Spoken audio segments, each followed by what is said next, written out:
Nah, pemerintah tidak tinggal diam, harus ikut seperti saya. Saya tidak untung kembali kok, Mas. Tidak untung, saya cuman dari pabrik itu dikomisi. Warahmatullahi wabarakatuh. Jumpa lagi dengan kami teman-teman, yaitu masih di channel Tata Media. Pada pertemuan di sore hari ini saya akan mencoba menampilkan ataupun menemui seseorang.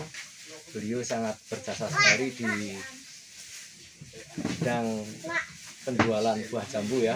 Yang buah jambu tersebut terkesan harganya nggak pernah stabil di wilayah Sukorejo, Kabupaten Kendal, Jawa Tengah tersebut, bahwa di sini terdapat sekali komoditas ataupun tanaman jambu yang sangat melimpah, yaitu jambu getas merah seperti ini teman-teman. Dan kebetulan sekarang saya bersama beliau, namanya Bapak Tumpuk, sebagai penggerak ataupun sebagai pengepul jambu ya. Dan istimewanya di sini bahwa beliau mengirim jambu ini sifatnya jarak jauh teman-teman, tidak hanya lokalan di sekitar Kendal, dan sekupnya tidak hanya kecamatan ataupun kabupaten, akan tetapi beliau sudah menjangkau pasar yang cukup jauh. Mungkin langsung saja sekarang kita akan ngobrol-ngobrol santai dengan Pak Puk kalau orang sini bilang, dan kalau saya Mbah Tumpuk ya, karena beliau suhu saya. Selamat sore Mbah Tumpuk. Selamat sore. Ya. Saya mau tanya-tanya sedikit tentang jambu getas merah ini. Ya. Ini jenengan kirim kemana ini ya? Bali. Ke Bali. Bali ya. Di Bali. Di Bali itu ke pasar bebas atau ke perusahaan? Pabrik. Oh, ke pabrik. Ke perusahaan. Berarti di sana ya. Diolah lagi, Mbak? Diolah lagi di pabrik.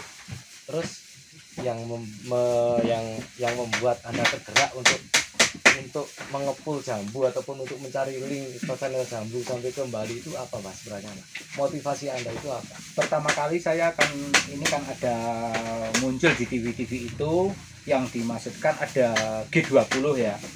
Nah, G20 itu jambunya itu tidak pakai kimia. Ya, betul, pertama. Ya. Kedua kali, petani-petani di sini kan rata-rata kalau panen raya harganya menurun sekali. Tapi kalau buat ini mau panen harga mahal, tidak ada barang. Nah, saya itu bisa beli jambu itu stabil. Intinya nggak ada kestabilan harga gitu, Mbak ya? Iya. Nah, saya akan membantu sama petani kalau bisa itu harga stabil. Soalnya kalau jambu itu biasanya kalau di sini pas panen raya itu harganya menurun sekali. Kalau untuk harga terendah jambu itu sendiri berapa, Mbak, biasanya? Sampai Rp500. Rp500. Kalau Rp500 itu dihitung atau estimasinya buat petani masih belum jadi. Itu bisa dipotong diganti tanaman lain. Minimal jambu itu laku, petani itu untung di harga berapa? Rp2.500 baru petani untung. Terus keuntungannya jenengan sama tim gimana itu? Saya keuntungannya yang penting saya pertama itu menolong petani agar jambu itu bisa harga stabil, harga tinggi. Oke, jadi gini teman-teman ya, intinya bahwa beliau ini prihatin melihat kondisi para petani jambu yang harganya nggak pernah stabil ya. Jadi beliau berusaha mencari jaringan ataupun mencari link. Alhamdulillah beliau ketemu salah satu perusahaan minuman di Bali sana. Kira-kira bawa 6 ton, kemarin sudah kirim, sudah barangnya bagus. Terus saya ditanyai sama pabrik, nah ini keuntungan Pak Tumpuk gimana? Saya tidak cari untung. Yang penting saya perusahaan itu maju dulu. Nanti mengolah jambu saya seperti apa? Ini harga jambu stabil pertama itu ya, stabil. Petani merasa diuntungkan gitu. Soalnya sekarang petani kan cabai naik, Mas. Iya. Cabai naik, sekarang banyak yang ditebangi. Ditebangi terus diganti cabai lagi. Oh, jadi kalau dibiarkan seperti itu kan jambu lama-kelamaan akan musnah ya. Iya. Padahal jambu getas merah itu teman-teman sekalian di Kendal termasuk yang terbesar se-Indonesia ya untuk jambu getas merah yang seperti ini. Ini lain dengan jambu-jambu yang ada di pasar, ini dalamnya merah dan ini fungsinya buat kesehatan sangat banyak sekali. Alhamdulillah beliau Mbah Tumpuk dengan berbagai macam cara ataupun berbagai macam kemampuannya sudah bisa menggandeng salah satu perusahaan, dan kita optimis untuk kedepannya mungkin insya Allah jambu bisa harga stabil Pak ya? Bisa, insya Allah bisa. Buat pemirsa sekalian, kalau mungkin salah satu perusahaan ataupun para penjual-penjualan buah di lapak-lapak ataupun di pasar, jikalau ingin membutuhkan buah yang langsung ke petani, mungkin bisa menghubungi beliau Mbah Tumpuk yang beralamat di Jambean, Kecamatan Sukorejo, Kabupaten Kendal, Provinsi Jawa Tengah. Coba sekarang kita lihat-lihat jambunya. Yang selalu rasa anjay. Apa fotonya nanti?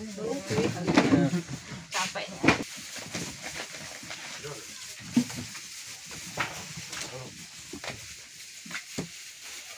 Oke pemirsa sekalian, jadi ini ya beliau mengirim ke Mali. Ini untuk sekali kirim berapa ton Mbah? 6 sampai 7. 6 sampai 7 Ya. 6 sampai 7 ton teman-teman. Jadi sangat banyak sekali ya. Semoga saja kebutuhan pabrik bisa kontinu Mbah ya tiap. Ya. Ini kelihatannya penyerapan jambu tersebut dari perusahaan minuman yang berada di Bali sana cukup lumayan. Terus sekarang Mbah yang ingin saya tanyakan, harapan jenengan kaitan dengan jambu dan mungkin pemerintah terkait yang menangani petani-petani jambu ini gimana Mbah? Harapannya? Harapan Mungkin saya, bisa disampaikan langsung nanti. ya, harapan saya itu pemerintah harus tahu sama petani jambu. Gimana pemerintah kok tidak bisa memasarkan jambu? Padahal jambu kalau harganya turun itu dibuang, harga sampai 500. Iya. Nah pemerintah tidak tinggal diam, harus ikut seperti saya. Saya tidak untung kembali kok Mas. Tidak untung, saya cuman dari pabrik itu dikomisi. Tidak cari untung berapa sekilo, 2.000 apa 100, tidak. Saya dari pabrik tidak ada gaji, tidak ada akatan keuntungan. Berarti tujuan jenengan murni untuk Murni memberdayakan kalau para petani, petani jambu, itu biar nanti tidak kapok menanam jambu. Soalnya kan tidak ada yang memikirkan petani jambu. Siapa yang memikirkan? Tidak pernah ada yang memikirkan pasaran jambu kalau jambu murah. Pas di jalan-jalan dibuangi Mas kalau tidak payu. ya. Dan faktanya kita juga lihat sendiri. Pak. Ya. Jadi gini ya, semoga saja dinas-dinas terkait mendengarkan apa yang disampaikan beliau Mbak Tumpuk, yaitu harapan beliau agar petani-petani jambu itu mendapat perhatian khusus dari pemerintah daerah ataupun dinas-dinas terkait agar harga jambu bisa stabil Mbak ya, Ya, bisa dan stabil. tentunya para petani bisa sejahtera. Karena apa? Karena jambu kertas merah tersebut di Kendal, Jawa Tengah ini sangat banyak sekali produksinya teman-teman. Ini sangat melimpah sekali dan gak heran jika pas panen raya jambu-jambu tersebut dibuang seperti yang beliau sampaikan tadi teman-teman. Jadi ini faktanya di lapangan, dia sudah mulai mengirim. Mohon doa dan restunya buat pemirsa sekalian agar program dari beliau Mbak Tumpuk yang sangat mulia ini untuk memberdayakan khususnya petani jambu agar bisa berjalan dengan lancar. Dan saya ulangi lagi seperti tadi yang beliau sampaikan, agar harapan-harapan beliau didengar ataupun nanti direalisasikan oleh pihak-pihak terkait kaitan dengan memajukan petani jambu tersebut teman-teman. Soalnya kan Mas, saya itu kan sekitar tetangga saya itu kan banyak yang menganggur Mas. Iya. Tidak ada kerjaan. Oke. Nah itu contoh saja. Seperti Iya. ada orang kerja Pak enggak. Iya. Kalau itu saya sampai kirim Bali itu sampai 4 hari kerja di sini. Itu kan dapat keuntungan. Siap. Nah, Mantap. jangan sampai orang itu nanti ada pengangguran.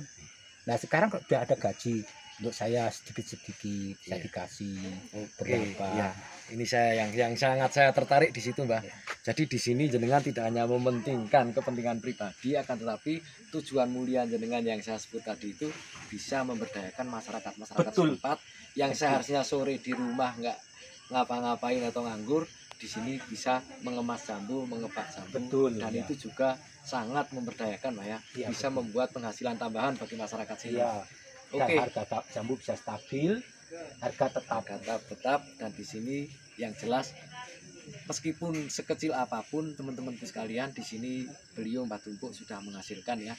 Dalam artian menghasilkan, beliau bisa memberikan peluang pekerjaan kepada masyarakat sekitar yang berada di sekitar desa beliau. Di sini beliau bisa memberdayakan, ada berapa orang ya ini? Sekitar ada 15-an ya. 15-an orang. 15-an Ya, orang teman-teman. Jadi kan ini sudah kalau dihitung-hitung ini sudah menghasilkan teman-teman. Meskipun belum menghasilkan secara materi ke beliau, akan tetapi ini sudah menghasilkan ke tetangga-tetangga ataupun ke saudara-saudara terdekat beliau.